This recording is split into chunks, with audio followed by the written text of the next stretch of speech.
ముందుగా పత్రి సార్కి, ఈ జ్ఞానాన్ని అందించిన పత్రి సార్కి ధన్యవాదములు. బ్రహ్మజ్ఞానం తెలిపిన మంజులమ్మకి, అట్లాగనే మోహన్ రెడ్డి సార్ ఇంకా మాకు అర్థమయ్యేటట్లు చెప్పిన ఆ సార్కి మరీ మరీ ధన్యవాదం చెప్పుకుంటున్నాము. ఈరోజు సత్యాత్మ ఆవిష్కార అన్వేషణ 9వ రోజు, గురు పౌర్ణమి సందర్భంగా ఈరోజు 9వ రోజు అన్నమాట. నా పేరు రాధ. నేను ఈ మార్గంలోకి వచ్చి 5 సంవత్సరాలు అయ్యింది. సత్యాత్మ ఆవిష్కార అన్వేషణ మార్గానికి వచ్చి 5 సంవత్సరాలు అయ్యింది. గురు ప్రార్థన. ధ్యానమూలం గురుర్మూర్తి పూజామూలం గురుర్పాదుకా మంత్రమూలం గురుర్వాక్యం మోక్షమూలం గురుర్బ్రహ్మా గురుర్విష్ణుః గురుర్దేవో మహేశ్వరః గురుర్సాక్షాత్ పరబ్రహ్మ తస్మై శ్రీ గురవే నమః.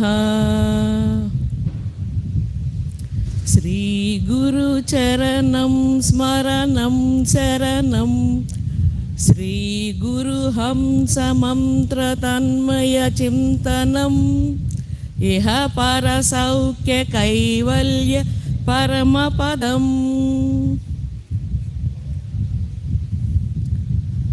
మొదట నేను భక్తి మార్గంలో ఉన్నాను. పూజలు అవన్నీ అంటే చాలా ఇష్టం అన్నమాట. గుడికి పోవటం అన్నా, పూజలు చేసుకోవటం అన్నా చాలా ఇష్టం. అట్లాగా గడుపుతూ వచ్చాను. కొద్ది సంవత్సరాలకి పూజలు అష్టోత్తరం 108 అయితే 107 పూలతో పూజ చేసి ఒక్క పువ్వు లేకపోయినా డిసప్పాయింట్ నాకు. అయ్యో ఒక్క పువ్వు లేదే, ఈ 107 పూలతో చేసింది ఎటుపోద్దా, ఒక్క పువ్వు గురించి నాకు డిసప్పాయింట్. అంత ఫీల్ అయ్యేదాన్ని పూజలో. ఆ తర్వాత చిన్నగా ఒకసారి సడన్గా అబ్బా ఇన్ని పూలతో పూజ చేస్తున్నాం, తీసుకెళ్ళి ఎన్ని రోడ్డు మీద పారేసాయే కదా, ఏంటబ్బా ఎందుకు, అట్లాగా నాకు కొంచెం అవగాహన వచ్చి మంత్రాలు చదువుతున్నా కూడా కళ్ళు మూతలు పడిపోయాయి అన్నమాట. సరే ఇది కాదు, ఇంకా దాని మీద విరక్తి అయితే అనకూడదు కానీ దాని మీద ఆలోచన తగ్గింది. పూజల మీద ఆలోచన తగ్గిపోయింది నాకు పూర్తిగా. తగ్గిపోయి కొంచెం ఆలోచనలో ఉన్నాను. తర్వాత కళ్యాణి మేడం అని పిరమిడ్ ధ్యానం సత్యం శివం సుందరం పెట్టింది తను అక్కడ. ఆ మేడము ధ్యానానికి రావచ్చు కదా, నేర్చుకోవచ్చు కదా అని అంటూ ఉండేవాళ్ళు అన్నమాట.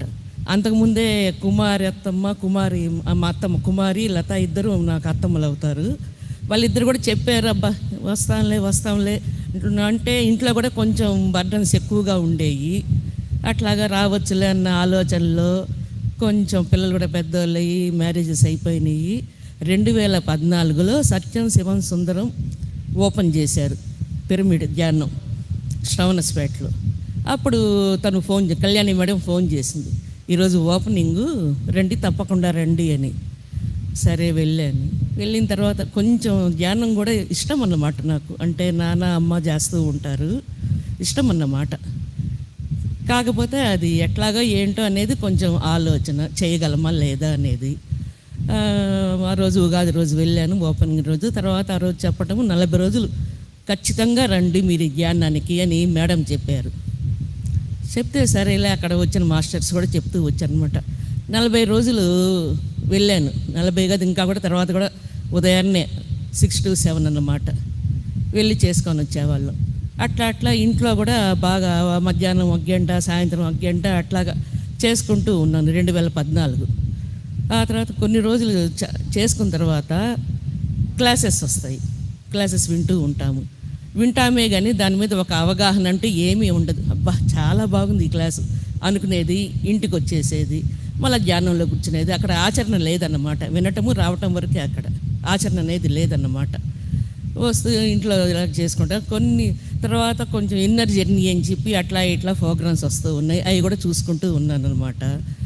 ఇంట్లో ఏంటంటే పిల్లలు కొంచెం మా అక్కయ్య కొంచెం ఎక్కువ ధ్యానం చేసి కొంచెం డిసప్పాయింట్ అయింది, తనకేదో ఇదైందని కొంచెం అవగాహనలో ఉన్నారు. అందుకని మా పిల్లలకి భయం, నువ్వెందుకు అమ్మలాగా అంతసేపు ధ్యానాలు చేస్తున్నావు, ఎందుకు చేస్తున్నావు, మానేసుకో అని చెప్పి. ఆ మాటకి సరే లేరా అని వాళ్ళు లేనప్పుడు ధ్యానం చేసుకునేదాన్ని, మామూలుగా వాళ్ళు ఉన్నప్పుడు మామూలుగా ఉండేదాన్ని అన్నమాట. ఆ తర్వాత ఇన్నర్ జర్నీ కూడా నాకు పెద్ద సాటిస్ఫాక్షన్ లేదు. ఏంటంటే ఈ ధ్యానం మీద కూడా కొంచెం అవగాహన, కొంచెం ఇష్టం లేదు కాదు, ఇంకా ఏదో తెలుసుకోవాలి అన్న అవగాహనలో ఉన్నానన్నమాట. తర్వాత లత అత్తమ్మకి ఫోన్ చేశాను, అత్తమ్మ ఇన్నర్ జర్నీ ఉంది కదా, మీరు అందులో ఏమైనా జాయిన్ అవుతున్నారా అని. కాదు మేము ఇట్లాగ మంజులమ్మ క్లాసెస్ ఉన్నాయి, ఆత్మజ్ఞానం బ్రహ్మజ్ఞానము, ఆ క్లాసెస్కి వెళ్తున్నాము, పలానా రోజు నుంచి ఆ క్లాసెస్ అని చెప్పింది అన్నమాట. నువ్వు కూడా ఏమైనా జాయిన్ అయ్యే పని అయితే అమ్మతో మాట్లాడు అనిందన్నమాట. సరే, ఏంటంటే 2020 సంవత్సరంలో కడతాలకు వెళ్ళాను అన్నమాట. వెళ్తే అక్కడ పత్రి సారు చాలా ఫ్రెండ్గా, అందరితో చాలా ఫ్రెండ్షిప్గా, మా పత్రి సార్ అంటే మామూలుగా ఆయన అరుస్తాడు కొడతాడు అన్న ఫీలింగ్ ఉండేది. ఫ్రెండ్స్తో మాట్లాడినట్టు చాలా బాగా ఫ్రీగా మాట్లాడుతూ ఉన్నాడు అనమాట. అప్పుడు మేము సేవకు పోయినాము, మేము ముగ్గురం వెళ్ళాము సేవకి, డైనింగ్ హాల్ సేవకు పోయినాము అన్నమాట ముగ్గురము. సార్ని చూసిన తర్వాత నాకు అనిపించింది, అయ్యో అటువంటి గురువు కావాలి నాకు, ఆయన దగ్గరికి పోవాలంటే భయం.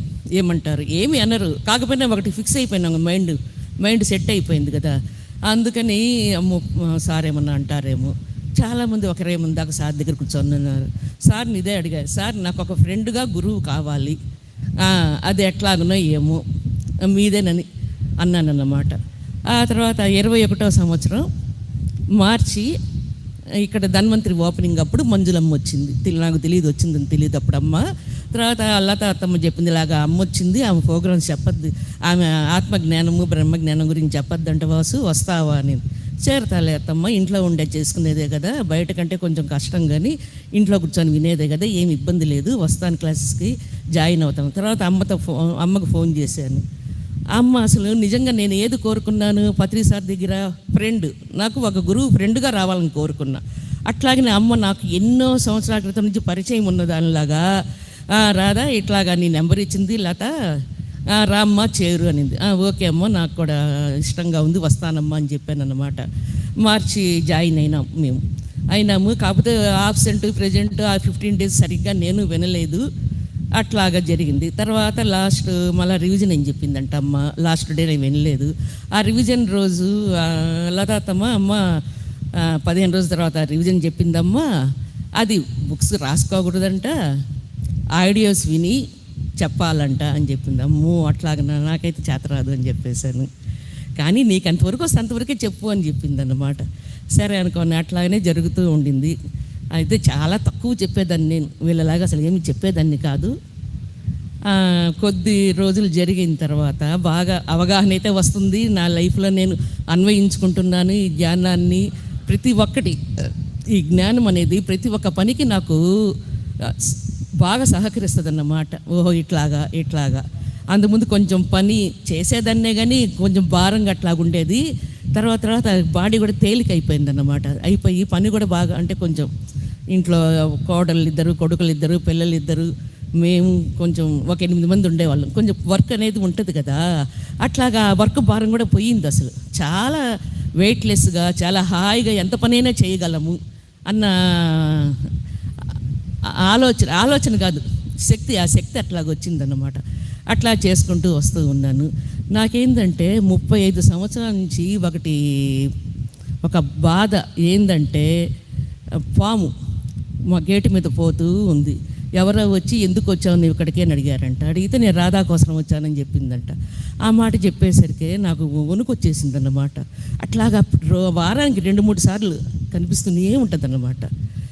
ఎంతమందిని అడిగినా అదేం లేదులేమ్మా, ఆంజనేయ స్వామి కుంకుమ పెట్టుకొని సింధూరం పెట్టుకునేవాళ్ళు, ఇట్లాగ చెప్పేవాళ్ళే కానీ దానికంటే రెమెడీ నాకు ఇది కాలేదు. తర్వాత అమ్మతో చెప్పి, ఇదమ్మా నా పరిస్థితి, ఒక్కోసారి నిద్రపోవాలంటే భయమమ్మ, కాటేసినట్లు వస్తుంది, చుట్టుకున్నట్లు వస్తుంది, భయమమ్మ నిద్రపోవాలంటే అమ్ముండి ప్రార్థన షట్చక్ర విన్యాసం చేసుకుంటూ ఉండు నువ్వు అనిందన్నమాట. అట్లానే చేసుకుంటూ ఉన్నాను. కొద్ది రోజులకి ఆ యావ తగ్గిపోయింది.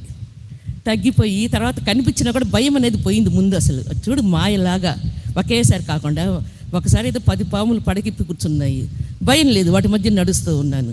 ఆ తర్వాత ఒకసారి కింద నిజంగానే కారు పార్కింగ్లో మా బాబు కారు దగ్గర పాము ఉంది. వాడు నాకు చెప్తే భయపడతానని చెప్పి సైలెంట్గా వాళ్ళ నాన్నకి చెప్పాడు. అది నా చెవిని పడింది. నేను ఏమి విననట్లే గమ్ముగున్నాను అన్నమాట. తర్వాత నేను ఆ రాత్రుల కల్లో చెప్పలా, మీ మంజులమ్మకి నేను వచ్చాననే, భయపడుతున్నప్పుడు చెప్పావు కానీ ఇప్పుడు భయం పోయింది కదా, చెప్పుకోవచ్చు కదా అనిందన్నమాట. ఓహో అని చెప్పి అప్పుడు అమ్మకి చెప్పుకున్నా, ఇదమ్మ పరిస్థితి అని చెప్పి. తర్వాత ఏంటంటే మా పెద్ద బాబుకి 9 years దాకా పిల్లలు లేరు. అమ్మతో ఇట్లా చెప్తే నువ్వు కపిలానంద స్వామి మీద దృష్టి పెట్టి ముడుపు కట్టుకోమని చెప్పింది. తర్వాత ముడుపు కట్టుకున్నాను. ఒక బాబు పుట్టాడన్నమాట. ఆ బాబు ఇప్పుడు 4 years బాబు.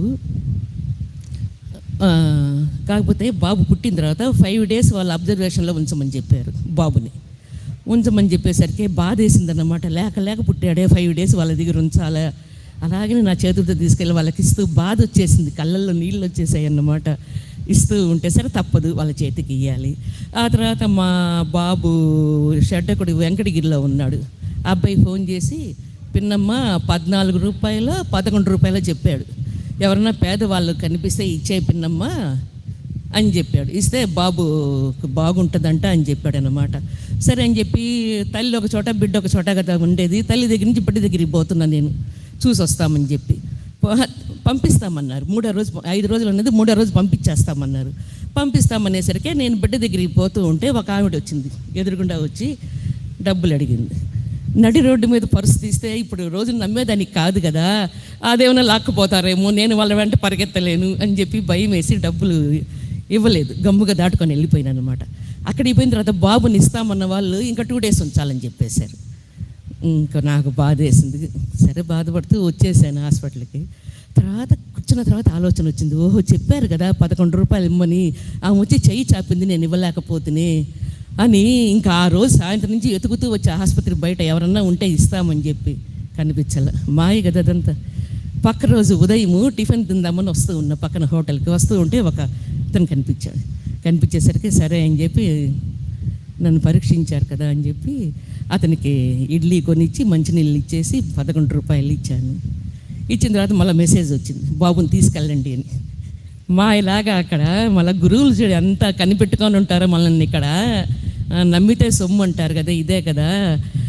బాబుని తీసుకొచ్చేసాము, బాబు బాగున్నాడు, తల్లి బిడ్డ ఇద్దరు క్షేమంగా ఉన్నారు.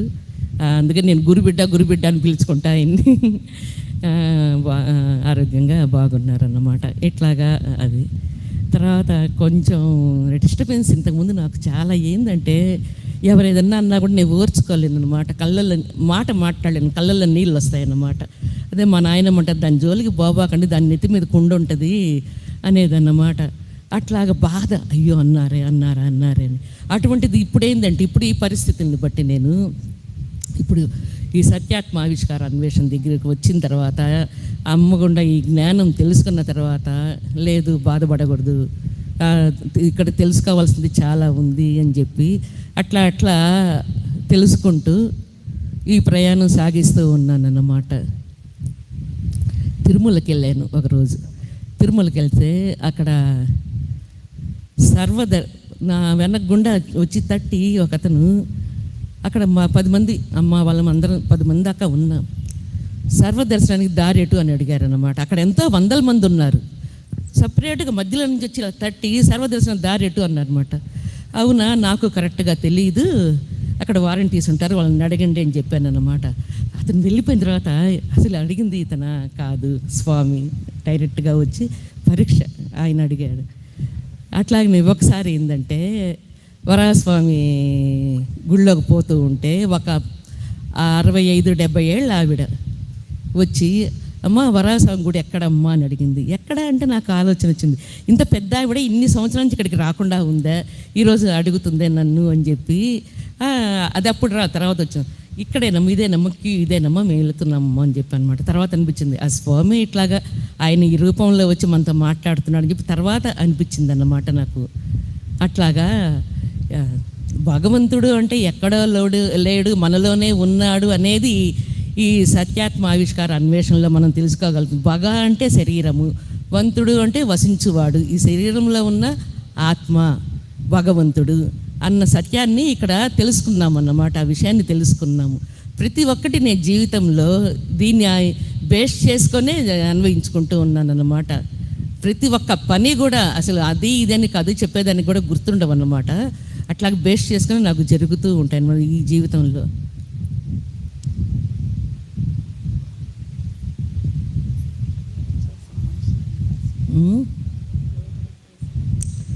అదే మనం అనుకుంటాం మనలో ఉన్నాడు అని చెప్పి, అది తెలుసుకోవాలి కదా.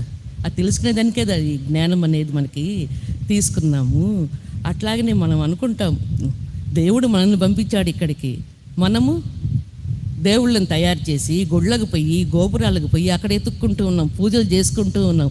అది తెలుసుకోలేక ఈ అజ్ఞానంలో ఉండి అక్కడికి పోయి ఇప్పుడు అనిపిస్తుంది, అబ్బా ఎంత ప్రశాంతంగా ఉన్నామా ఇంట్లో, ఆ గుడికి పోయేస్తామా, చెమట్లు పడతాయా, క్యూలో ఉంటామా, నీరసమా, మళ్ళీ ఇంటికి రావాలా, టిఫిన్లు చేసుకోవాలా, తినాలా, మళ్ళీ నీరసం వస్తుందా అనేది ఇప్పుడు ఎంత హ్యాపీగా మనం అనుభవిస్తూ ఉన్నాము. అసలు సత్యం అనేది తెలుసుకున్న తర్వాత మనం ఎంత హ్యాపీగా అనుభవిస్తున్నాము ఇక్కడ అసలు. అట్లాగా అది తెలుసుకోలేక అజ్ఞానంలో పడి ఇన్ని రోజుల నుంచి కొట్టుమిట్లాడుతూ ఉన్నాం. కానీ ఈ సత్యాత్మ ఆవిష్కార అన్వేషణలో అమ్మ జ్ఞానం గుండా ఎంతో తెలుసుకున్నాము అన్నమాట. ఒకసారి కనికమ్మవారి గుడికి వెళ్ళాను అనమాట. వెళ్ళంగానే ఆమె, ఏమి వచ్చావు, నీలో ఉన్న మూల విరాటిని నువ్వు చూసుకోవచ్చు కదా అనింది. అప్పుడు అర్థమైంది నాలో ఉన్నది ఆత్మ, ఇక్కడ దాకా రావాలా, అవసరం లేదు నువ్వు అని అప్పుడు అర్థమైంది. నీ స్థూల దేహము ఏదో కాదు, అది మూల విరాట్ అయితే స్థూల దేహం వచ్చి ఉత్సవ విగ్రహం అంట. చూడు ఎంత బాగా చెప్పిందో, చాలా ఆనందం వేసిందన్నమాట. ఓహో అవును కదా అని చెప్పి, నిజమే, ఆలోచిస్తే నిజమే కదా.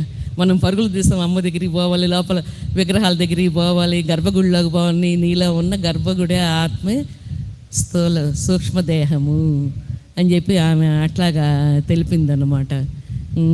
అదే అనిపిస్తుంది ఒక్కొక్కసారి. దొంగ చేతికి తాళాలు ఇచ్చేసి దొంగతనానికి వచ్చి అక్కడ తాళాలు కనిపిస్తున్నా కూడా వాడు తీసుకోడు. అబ్బా ఈ బీరువా తాళాలు ఇక్కడ ఎందుకు పెడతారు, ఎక్కడో దాచిపెట్టుంటారని చెప్పి ఊరంతా ఇల్లంతా ఎతుకుతాడు. అట్లాగనే మనం కూడా మనలో ఉన్న దేవుణ్ణి తెలుసుకోలేక ఊరూరు ఆ ఊరు, ఈ గుడి ఆ గుడి, ఆ పుట్ట ఈ చేర, అట్లాగే మనం పరిగెడుతూ ఉన్నామని చెప్పి ఇప్పుడు ఇవన్నీ అర్థమవుతున్నాయి అన్నమాట. ఈ విషయాలన్నీ ఇప్పుడు అర్థమవుతూ ఉన్నాయన్నమాట. అదే ఇప్పుడు మనం ఇందులో వచ్చి మనోస్థితి నుంచి బుద్ధిస్థితికి, బుద్ధిస్థితి నుంచి జ్ఞానస్థితికి, జ్ఞానస్థితి నుంచి స్వస్వరూప స్థితికి అమ్మ చెప్పిన ఈ సబ్జెక్టు గుండా మనము అవగాహన చేసుకుంటూ ఉన్నామన్నమాట. ఇదే ఈ అరిషడ్ వర్గాన్ని జయించి ఇక్కడ ఏంది, నాది నేను. రమణ మహర్షి బుక్ ఉంది ఇంట్లో, కజిన్ బ్రదర్ ఇచ్చారు. నీవు ఎవరు, నేనెవరు, నేనే కదా, ఈ కనిపిస్తున్న ఆకారమే కదా నేను అని ఇంకా దాన్ని తెలుసుకొని దానికి ఏముందన్న ఉద్దేశంతో ఒక పేపర్ చదివాను, పక్కన పెట్టేశాను. నిన్ను నువ్వు తెలుసుకో, నీవు ఎవరు కాదు, నిన్ను నువ్వు తెలుసుకో అన్న బుక్ అన్నమాట పక్కన పెట్టేశాను. ఆ తర్వాత నిన్ను నువ్వు తెలుసుకో అనేది ఎట్లా తెలుసుకున్నాను అంటే, అమ్మ చెప్పే జ్ఞానం కూడా నీవు వేరు, సూక్ష్మదేహం వేరు, సూక్ష్మదేహమే నిన్ను నడిపిస్తూ ఉంది అని చెప్పి అమ్మ చెప్పిన జ్ఞానం గుండా నేను తెలుసుకున్నాను. నీవు అంటే ఆత్మ. ఆ ఆత్మను తెలుసుకోలేక నాదేముంది, నీ దేహం కనిపిస్తుంది, నాకు కంటికి కనిపిస్తుంది, నాకు దేహమే కదా, నేనే కదా, గర్వం నేనే అనేది. తర్వాత తెలుసుకున్న తర్వాత నేను చేసేది ఏమీ లేదు, ఎక్కడ అంతా ఆత్మ జరిపిస్తూ ఉంది. సత్యాత్మ ఆవిష్కార అన్వేషణ అంటే స్వస్వరూప జ్ఞాన భావ విన్యాసమే అన్న భావన వచ్చి అని తెలుసుకున్నాను అన్నమాట. ఇది గత జన్మల అనేక జన్మల ప్రభావాలు మనలో ఉంటాయి. ఆ ప్రభావాలను తొలగించుకుంటూ అమ్మ చెప్పిన ఈ ప్రార్థన గుండా, షట్చక్రాస్ గుండా మనం ఎన్ని తొలగించుకుంటూ ఈ జ్ఞానాన్ని తెలుసుకుంటూ ఉన్నామన్నమాట.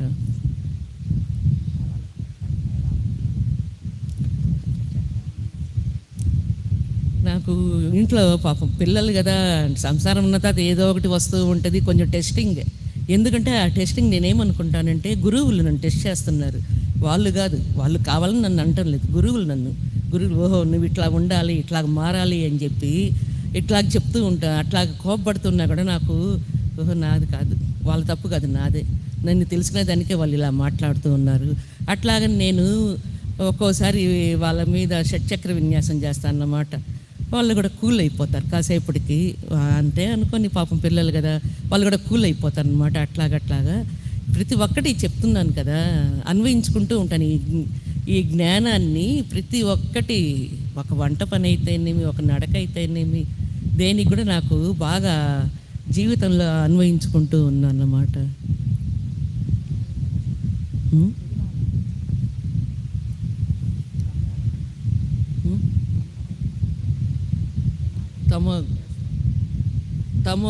తమో గుణంలో ఉన్నప్పుడు తెలియదు కదా మనకి, అంతా మాదే, అంతా నేనే అన్న తత్వంతో ఉంటూ ఉంటానన్నమాట. అబ్బో నేను చేస్తున్నా ఇక్కడ, నేనే పై చెయ్యి అన్న ఇదితో చాలా గర్వంగా ఉండేదన్నమాట. తెలియదు అప్పుడు, తెలియకనే ఈ వేషాలన్నీ వేస్తూ ఉంటాం. ఆ గర్వంతో ఉండేవాళ్ళం. తర్వాత ఏంటంటే పక్కన వాళ్ళని చూసి ఓహో ఇంత గర్వపడకూడదు, మంది కాదు ఇది, ఏదో కొంచెం బుద్ధి తెచ్చుకొని అక్కడ ఆ బుద్ధి జ్ఞానంతో కొంచెం ఇట్లాగుండాలన్న ఇదితో అక్కడ జరుగుతూ ఉంటాం. దాని తర్వాత మళ్ళా సత్వగుణానికి వచ్చిన తర్వాత తమోగుణం, రజోగుణానికి వచ్చిన తర్వాత ఈ స్థితులన్నీ తెలుసుకొని సత్వగుణానికి వచ్చిన తర్వాత ఇక్కడ కొంచెం పేరు ప్రతిష్ట కోసం పాకులాడుతూ ఉంటాను అన్నమాట. నాకు ఇక్కడ పేరు కావాలి, ఒక ఫ్యాన్ ఇచ్చానా, ఆ ఫ్యాన్ పైన పేరు కావాలి, ఒక లైట్ ఇచ్చానా, అట్లాగ పేరుతో పక్కన వాళ్ళని కూడా కొంచెం, ఇప్పుడు మనం మేనేజర్గా ఉండి 10 మందికి మనము హెల్ప్ చేసినప్పుడు కూడా పోనీ మనతోనే వాళ్ళు సమానంగా ఉన్నారు, వాళ్ళు చేస్తున్నారు మనతో కష్టసుఖాలు పంచకుండా అని చెప్పి వాళ్ళకి పంచి ఇవ్వటం అయితేనేమి ఏది కానీ అట్లాగ మనం చేసుకుంటూ వస్తామన్నమాట. అదే గుణాతీతంగా అంటే అన్నీ జయించినప్పుడు గుణాతీతంగా నాదంటూ ఏమీ లేదు, అంతా ఆ భగవంతుడిదే అని చెప్పి గుణాతీతంగా నిలిచిపోతామన్నమాట. ఇక్కడ ఈ గుణాల్లో వచ్చేసరికి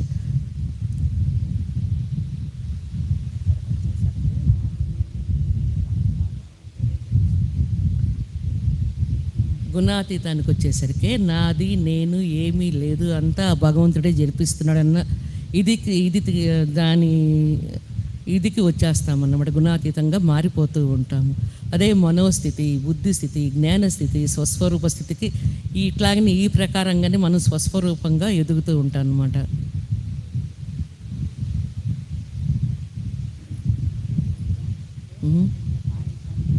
ఓకే.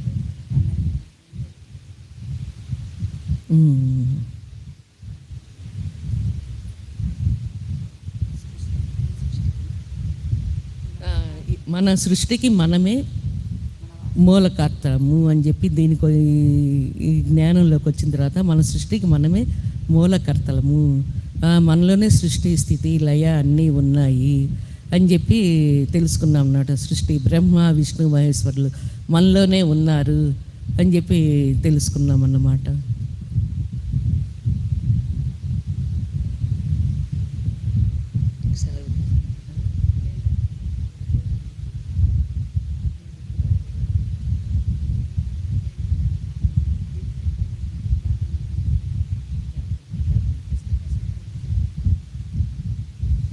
నాకు పూజలో ఉన్నప్పుడు మంత్రాలు చదివే అలవాటు ఉంది కదా, అప్పుడు తర్వాత అమ్మ జ్ఞానంలోకి పోయినా చదివేదానికి ఏమీ ఉండదేమో, గమ్ముగా కూర్చోవాలని చెప్పి అని కొంచెం బాధ ఉండేదన్నమాట.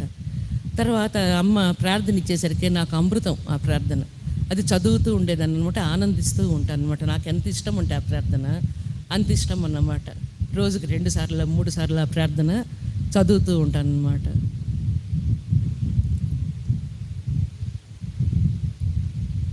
అఖిల అఖండ బ్రహ్మాండ దివ్య తేజ పురుషోత్తమ సద్గురు సచంద్ర దేదీప్య సహస్రదళ పద్మ పాదంబుల సవినయంబున శిరంబున దాల్చి విశ్వహృదిని నేనైన వినయ విశ్వాస భావోన్నత ప్రియత్వమతిన సదా. ఓ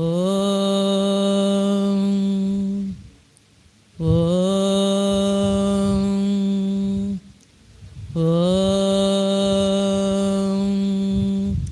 నమో భగవతే దక్షిణామూర్తయే మహ్యం మేధాం ప్రజ్ఞాం ప్రయచ్చ స్వాహా. దక్షిణామూర్తి సమారంభం నారాయణ వ్యాస గురుమధ్యమాం ఆదిశంకర పర్యంతం వందే గురు పరంపరాం. ఆదిశంకర సమారంభం సద్గురు విశ్వపూర్ణ స్వరూప సాక్షి సద్గురు జోష్ణ పరిమళ పరిపూర్ణేశ్వరి పర్యంతం వందే గురు పరంపరాం. సమస్త విశ్వహృదయ సద్గురువుల సచంద్ర సంజీవ జోష్ణామృత దారయ దారయ దారయ సమస్త జీవ పాంచబోధిక దేహస్య ఆయురారోగ్య ఐశ్వర్య జ్ఞానాభివృద్ధి వర్ధయ వర్ధయ వర్ధయ. శ్రీ గురు చరణం స్మరణం శరణం శ్రీ గురు హంసమంత్ర తన్మయ చింతనం ఇహ పర సౌఖ్య కైవల్య పరమపదం. జగద్గురు శ్రీ సత్య జగద్గురు శ్రీ విశ్వపూర్ణ కైవల్య సచిదానంద స్వరూప సాక్షి శ్రీ జోష్ణ పరిమళ పరిపూర్ణేశ్వరి జగద్గురు సత్య పూర్ణ జ్ఞాన సాక్షిణ్య మహాత్మా పాదం పూజయామి. మమ సర్వాంకిత ఆత్మార్పణం సమర్పయామి.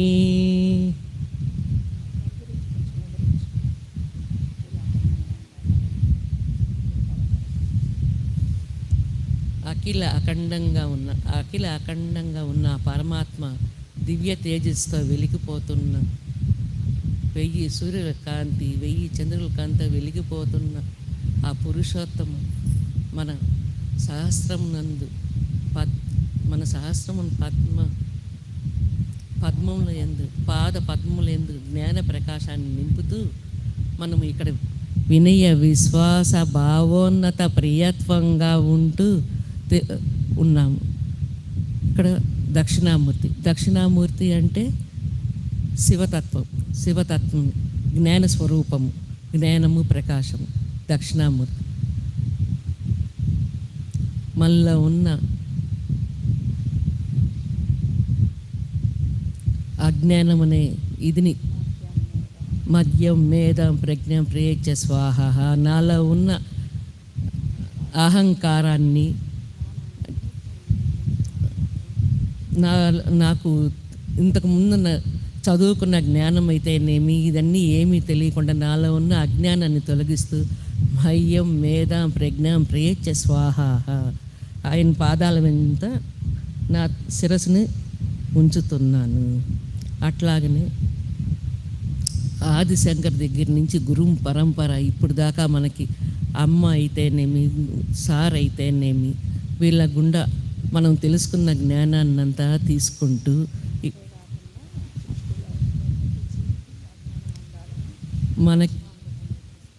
మనకే కాకుండా సృష్టిలో ఉన్న ప్రతి జీవికి జ్యోత్స్నామృతాన్ని అందిస్తూ మనము ఈ ప్రార్థన చేసుకుంటూ ఉన్నామన్నమాట.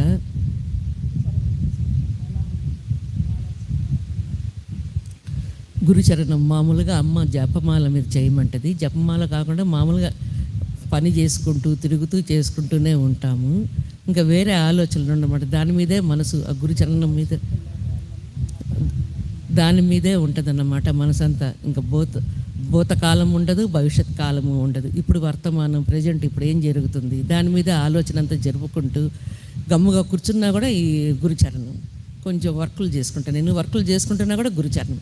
దేనికి కూడా గురుచరణంతో నేను నా బాడీ సహకరిస్తాను అన్నమాట. అట్లాగే చేసుకుంటూ గురుచరణంలో ఉంటానన్నమాట. అట్లాగే ఈ షట్చక్ర విన్యాసం కూడా చేస్తూ ఉంటే ఇంకా చెయ్యాలన్న తపన వస్తుంది అన్నమాట. షట్చక్ర విన్యాసం చేసుకుంటూ ఇట్లాగే ఈ జ్ఞానాన్ని గత జన్మల ప్రభావాలను తొలగించుకుంటూ ఈ షట్చక్రాల మీద ధ్యానం చేసుకుంటూ ఉంటానన్నమాట.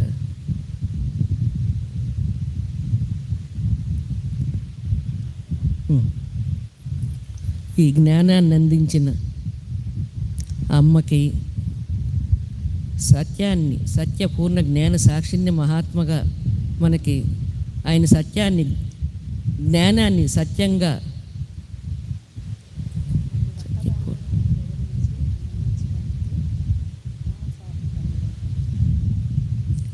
సత్యం అనే జ్ఞానాన్ని మనకు వివరిస్తూ రోజు చెప్తున్న మోహన్ సార్కి నా ధన్యవాదములు. ఆత్మ బంధువులందరికీ నా ధన్యవాదములు.